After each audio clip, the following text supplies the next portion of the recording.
L'Office national du tourisme de Djibouti, l'ONTD, dans son acronyme, en collaboration avec la direction de l'environnement, du développement durable et l'agence djiboutienne des normes et de la qualité par l'appui de la société djiboutienne d'audit, de certification et d'inspection, a organisé une clôture de formation portant sur le système de management de la qualité du tourisme durable.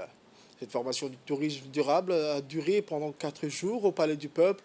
La cérémonie de remise du certificat a vu la participation du directeur général de l'ONTD, M. Ousmane Abdi, le directeur de l'agence djiboutienne de normes ADN, M. Awale Ousmane, le directeur de la communication et de la planification du ministère de l'Environnement, le gérant également de la société Kali Djib, M.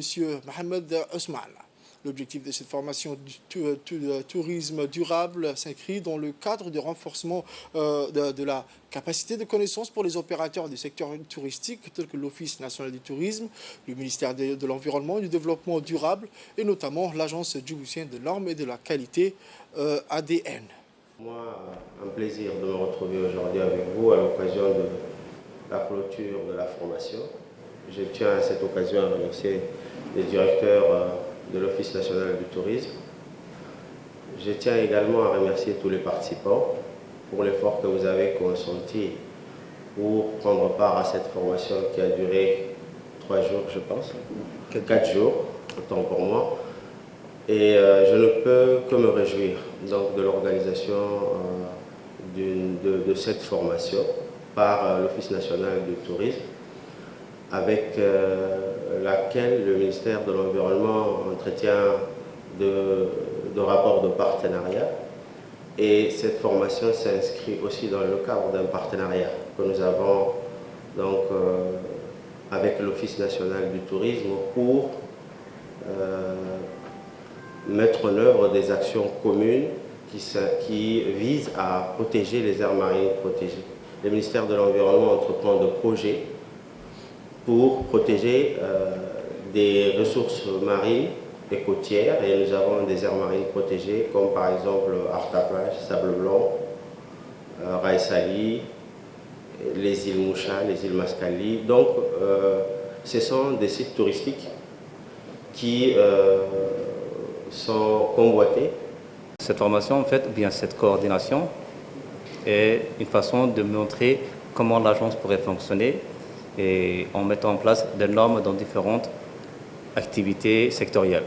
Pour ce qui est du tourisme, il faudra que l'agence puisse, avec les parties prenantes, coordonner la mise en place de certaines normes en fonction des besoins et des attentes des utilisateurs.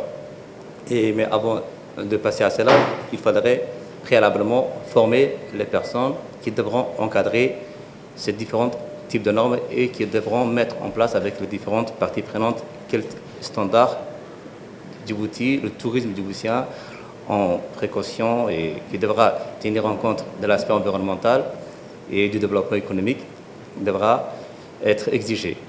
Donc je remercie tout le monde pour avoir organisé et je réitère encore mes encouragements pour les participants afin qu'ils puissent mettre en place cette expertise et ce savoir-faire pour améliorer la mise en place des normes de développement du tourisme et de la protection de l'environnement. Tout d'abord, permettez-moi de vous remercier pour la réussite de cette formation qui s'est déroulée depuis 4 jours. C'est une formation très importante, pas seulement pour l'Office national du tourisme, mais pour le pays, pour le développement du tourisme. Vous savez que le tourisme, c'est un secteur, c'est un des nouveaux secteurs prioritaires fixés par le gouvernement. Et lorsqu'on parle de développement économique, comme ça a été mentionné, on parle surtout de développement durable. Donc, plusieurs notions sont incluses dans le développement durable. L'environnement, bien évidemment, le management, l'appropriation des sociétés ou bien de la population qui vivent aux alentours des sites touristiques. Beaucoup d'aspects intègrent le développement durable. Et aujourd'hui, il était important d'avoir une première compréhension des normes relatives à la qualité. Donc, nous ne pouvons pas dire aujourd'hui que nous sommes des professionnels qui maîtrisons à 100% les normes ISO relatives à la qualité et au développement durable, mais il était important d'avoir une même base, une même compréhension sur les critères qui définissent le développement durable, la gestion de la qualité, la gestion, le management sur le développement durable dans le secteur touristique.